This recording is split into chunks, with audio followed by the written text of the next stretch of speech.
Hello, good evening. Hello, teacher. My name is Teacher Ryan. What's your name? My name Okay, good. Can you spell your name? is EC. Okay. How old are you? I am 13 years old. What school do you go to? I go to National Secondary School. Okay. Now, let's talk about your leisure time or your free time. Yes, Okay. When do you usually have free time? I am African news. Okay. What do you often do with your friends in your free time? We play football. Okay. Why do you do these activities?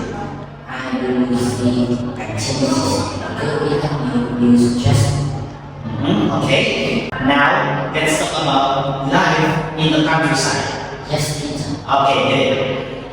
Do you live in the countryside or in the city? I live in the countryside. Okay, good. What do people often do in the countryside? They grow rice and own cows. Okay. What do you like most about the countryside? I like countryside because I like fresh air and views. Okay, great answer. Now, do you want to live in the countryside in the future?